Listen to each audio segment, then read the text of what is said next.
సాక్షాత్తు పల్నాడు జిల్లా ఉన్నతాధికారి ఇద్దరూ కూడా హత్య చేసిన వారు, హత్యకు గురి కాబడిన వారు ఇద్దరూ కూడా తెలుగుదేశం పార్టీకి సంబంధించినటువంటి వారే.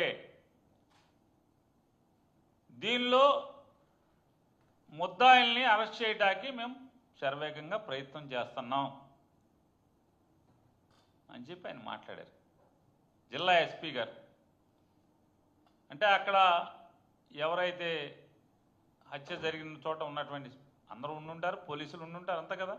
మాట్లాడి జిల్లా ఎస్పీ గారు మాట్లాడినటువంటి మాటలు అయితే అది సుమారుగా ఆయన 5ంటికి జరిగిందని చెప్పారు.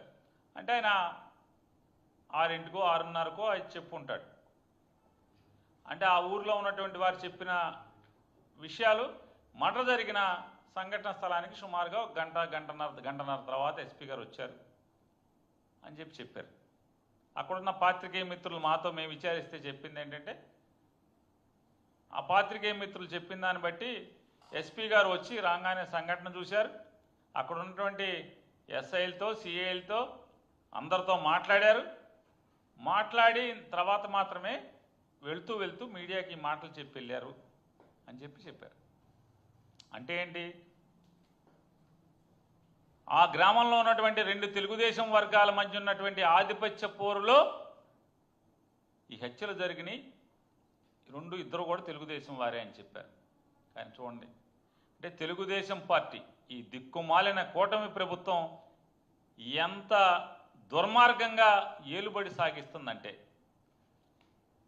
8 గంటలకి ఎఫ్ఐఆర్ రాస్తారు. అది ఎన్నింటికి రాశారో దేవుడికి తెలియాలి. 8 గంటలకి ఎఫ్ఐఆర్ అవుతూ ఆ ఎఫ్ఐఆర్ వెంటనే ఎఫ్ఐఆర్లో పిన్నెల్లి రామకృష్ణారెడ్డి గారి తమ్ముడు వెంకటరామరెడ్డి ఇద్దరు కూడా ముద్దాయిలకు వచ్చేస్తారు. 6వ ముద్దాయి 7వ ముద్దాయిగా.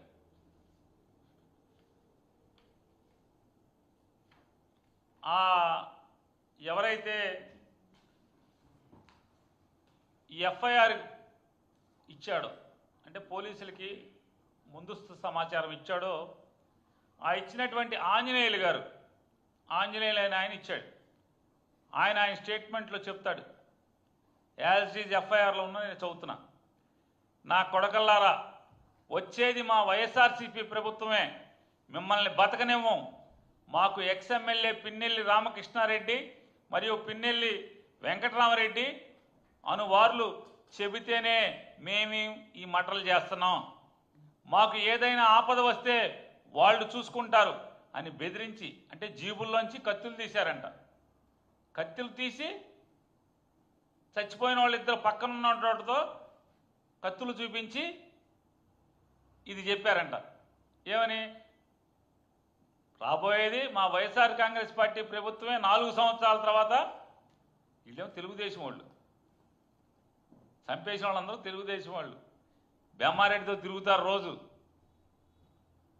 చూడండి ఎంత పచ్చి దగా, ఎంత పచ్చి దుర్మార్గం.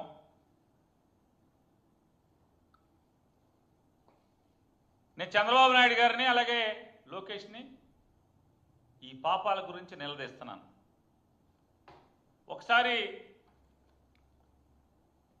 ఎవరైతే ఈ హత్యకి ప్రధాన నిందితుడిగా ఉన్నాడని చెప్తున్నారో తోట వెంకటరామయ్య, ప్రభుత్వం రాగానే, అంటే అసలు ఈ తోట వెంకటరామయ్య కానీ లేదా ముద్దాయిగా చెప్తున్నటువంటి జేవిశెట్టి సీను ఇంకోళ్ళు 5 కారులోంచి దిగారని చెప్పి దీంట్లో రాశారు.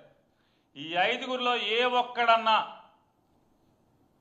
ఇవాళ ఈ పోలీస్ ఎఫ్ఐఆర్లో చెప్పినటువంటి సంఘటనల ఆధారంగా కారులోంచి 5 దిగారని చెప్పారు. ఈ 5లో ఏ ఒక్కడైనా లేదా కారు ఓనరు ఇందులో ముద్దాయిగా హత్యకి ప్రధాన కారకుడు అని చెప్తున్నటువంటి పోలీసులు చెప్తున్నటువంటి లేదా ప్రత్యక్ష సాక్షి పేరుతో ఎవరైతే ఒకరిని ప్రవేశపెట్టారో అతను చెప్తున్నటువంటి దాని ప్రకారం ఈ చెప్పే ఏ వ్యక్తి అయినా ఏనాడైనా వైఎస్ఆర్ కాంగ్రెస్ పార్టీ జెండా పట్టుకున్నారా? కనీసం ఫ్యాన్ గుర్తుకు ఓటేశారా వాళ్ళ జన్మలో ఎప్పుడన్నా? ఈ ముద్దాయిలు ఎవడైనా సరే 6 7 ముద్దాయిలు చెప్తున్నారు మీరు. పిన్నెల్లి రామకృష్ణారెడ్డికి వాళ్ళ తమ్ముడికి కాకుండా దాంట్లో 6-7 మంది ముద్దాయిలని చెప్తున్నారు కదా, వీళ్ళల్లో 7 ఎవడన్నా కానీ ఒక్కడన్నా ఏ రోజన్నా వైఎస్ఆర్ కాంగ్రెస్ పార్టీ జెండా పట్టుకున్నాడా? ఏ ఒక్క రోజన్నా పిన్నెల్లి రామకృష్ణారెడ్డికి వచ్చి అతనితో తిరిగారా? ఏ రోజన్నా కనీసం ఫ్యాన్ గుర్తుకన్నా ఓటేశారా ఆ ఊళ్ళో? మరి పిన్నెల్లి రామకృష్ణ వీడు చెప్తాడు, నా కొడకలారా వచ్చేది మా వైఎస్ఆర్సీపీ ప్రభుత్వం అంటే. తెలుగుదేశం ఓడేంటి? తెలుగుదేశం ప్రభుత్వం రాగానే తడతడలాడేంటి కొత్త స్కార్పియో కొనుక్కొచ్చాడు. ఇందులో ముద్దాయి తోట వెంకటరామయ్య. ఆ తోట వెంకటరామయ్య కారు తెచ్చి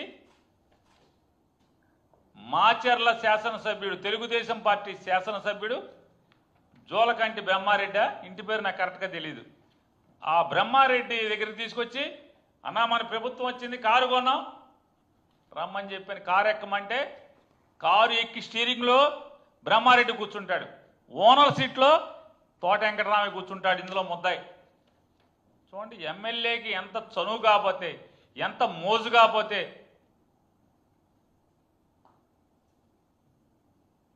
ఎమ్మెల్యే స్టీరింగ్లో కూర్చుని ఓనర్ సీట్లో తోట వెంకటరామయ్య కూర్చున్నాడు.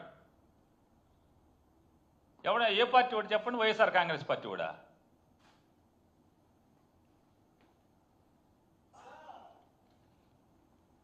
ఈ ఫోటోలు చూడండి. ఇప్పుడు ఇందులో ఈ ముద్దాయి తోట వెంకటరామయ్య జీపు ఓనర్, స్కార్పియో ఓనర్తో పాటు పక్కన ఉన్న ఆయన మొన్న క్యాబినెట్లో ఉద్యోగం ఇచ్చామని చెప్పారు కదా, కార్యకర్త చచ్చిపోతే కొడుకు ఉద్యోగం ఇచ్చామని. చూడండి, వీళ్ళందరూ కలిసి, వీళ్ళందరూ ఒకటే ముఠ. వీళ్ళేమో మా కార్యకర్త చచ్చిపోయాడు, మేము ఉద్యోగం ఇచ్చామని జబ్బలు దరుచుకుంటారు, కాలర్లు ఎగరేస్తారు. ఆ ఉద్యోగం వచ్చినాడేమో వీళ్ళందరూ కలిసి ఒకే ముఠా. వీళ్ళు వైసీపీ అంటున్నారు. వీళ్ళు ఇదెక్కడ పచ్చి పాపం? అంటే కేసులు కడతా కూడా కనీసం ఇంగిత జ్ఞానం లేకుండా, అరే నవ్వుతారే, నోటితో కాదే ఇంక దేంతోనో నవ్వుతారే అనేటువంటి సిగ్గు కూడా లేకుండా.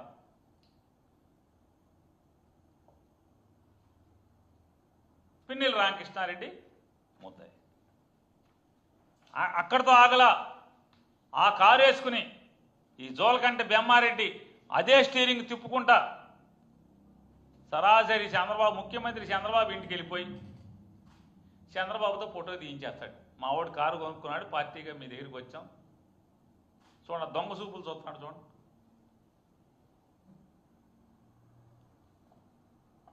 వీళ్ళు తెలుగుదేశం కాదు వైసీపీ అంట. వీళ్ళు చెప్పారండి, వీళ్ళు రే మా వచ్చేది మా 4 ఏళ్ల తర్వాత వచ్చేది మా ప్రభుత్వమేరా, నరికేస్తున్నామని. నరికేయమన్నాడు, నరికేసామని.